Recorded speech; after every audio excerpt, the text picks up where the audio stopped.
Bismillahirrahmanirrahim. Assalamualaikum warahmatullahi wabarakatuh. Perkenalkan, nama saya Diansa Putri. Di sini saya akan mempresentasikan materi tentang hubungan struktur aktivitas, kelarutan, sifat kimia fisika, dan aktivitas biologis obat. Pertama, kita masuk ke aktivitas biologis senyawa seri homolog, yaitu suka terdisosiasi, struktur berbeda pada jumlah dan panjang rantai atom C, intensitas biologi tergantung pada jumlah atom C, makin panjang rantai samping C, makin bertambah nonpolar, kelarutan dalam air. Peningkatan aktivitas terjadi sampai tercapai aktivitas maksimum. Contoh seri homolog ini yaitu pertama seri homolog non-alkohol. Pada seri homolog ini, alkohol primer pada jumlah atom C1 sampai C7 menunjukkan aktivitas antibakteri terhadap Bacillus tip Hosus yang makin meningkat dan mencapai maksimum pada jumlah atom C8. Pada jumlah atom C lebih besar dari 8, aktivitasnya menurun secara drastis. Rantai alkohol yang bercabang seperti alkohol sekunder dan tersier mempunyai aktivitas lebih kecil. Aktivitas heksanol 2 kali lebih besar dibanding heksanol sekunder dan 5 kali lebih besar dibanding heksanol tersier. Adanya ikatan rangkap aktivitas antibakteri menurun. Kita masuk ke prinsip Ferguson. Yang spesifik dan tidak spesifik. Menurut Fuchner pada tahun 1904, untuk mencapai aktivitas sama, anggota seri homolog yang lebih tinggi memerlukan kadar lebih rendah sesuai persamaan deret ukuran.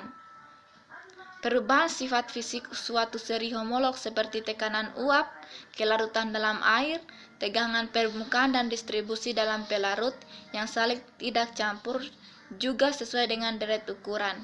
Jadi Ferguson mengemukakan untuk kadar molar toksis ditentukan oleh keseimbangan distribusi pada fase eksternal dan biofasa.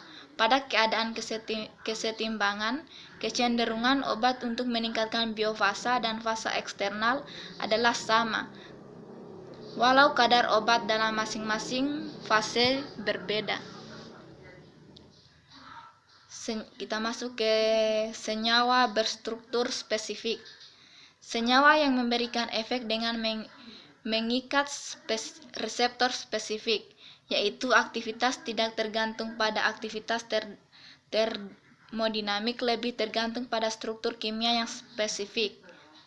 Karakteristik dari senyawa berstruktur spesifik menurut Ferguson ini yang pertama, efektif pada kadar rendah. Kedua, melibatkan kesetimbangan obat dalam biofasa dan fasa eksternal. Pada keadaan ini, aktivitas biologis maksimal melibatkan ikatan kimia yang lebih kuat dibanding senyawa berstruktur tidak spesifik. Sifat fisika dan kimia berperan dalam menentukan efek biologis, dan yang terakhir mempunyai struktur dasar karakteristik yang bertanggung jawab terhadap efek biologis yang bersama analog. Kita masuk ke senyawa berstruktur tidak spesifik itu yang pertama, struktur kimia bervariasi, tidak berinteraksi dengan reseptor spesifik. Aktivitas biologisnya lebih dipengaruhi oleh sifat kimia fisika seperti derajat ionisasi, kelarutan, aktivitas terdinamik, tegangan permukaan, dan redoks potensial. Efek biologis terjadi karena akumulasi obat pada daerah yang penting dari sel sehingga menyebabkan ketidakteraturan rantai proses metabolisme.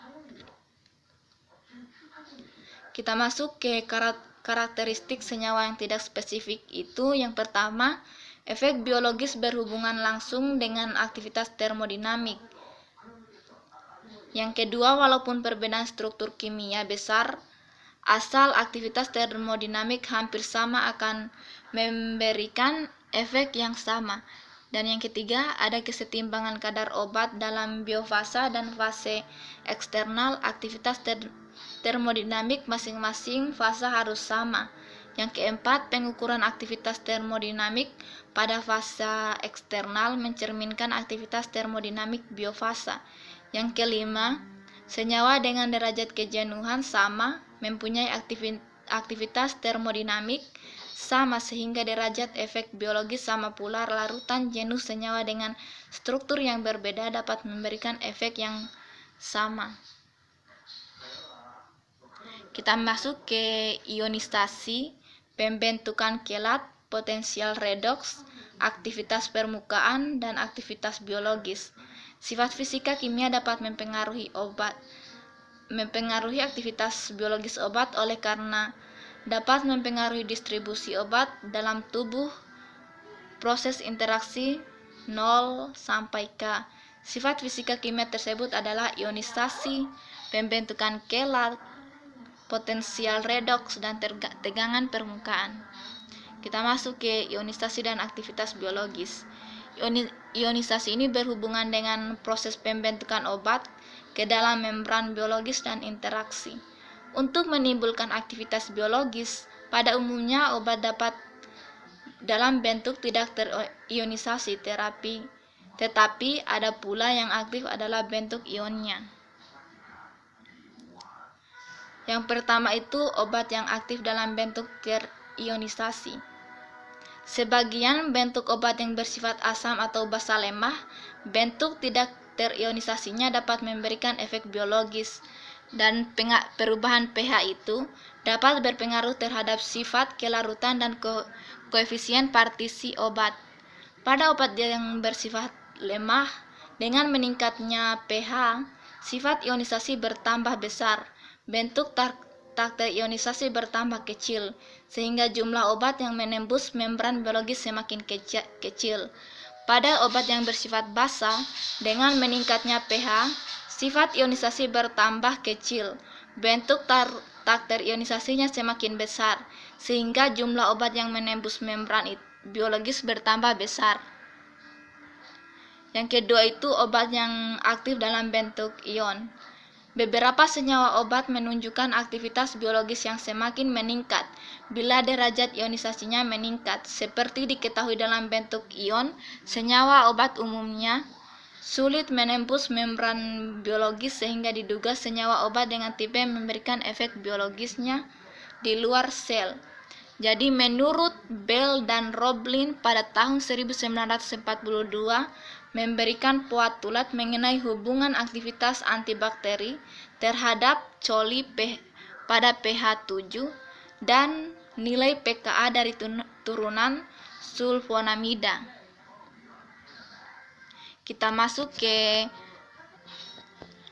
pembentukan kelat dan aktivitas biologi. Jadi kelat itu merupakan senyawa yang dihasilkan oleh kombinasi senyawa yang mengandung elektron donor dengan logam membentuk suatu struktur cincin. Contohnya, gugus yang dapat memberikan kelat yaitu gugus amin primer, sekunder, serta tersier. Contoh dari ligam yang pertama itu asam amino, vitamin, basa purin, dan asam trikarboksilat.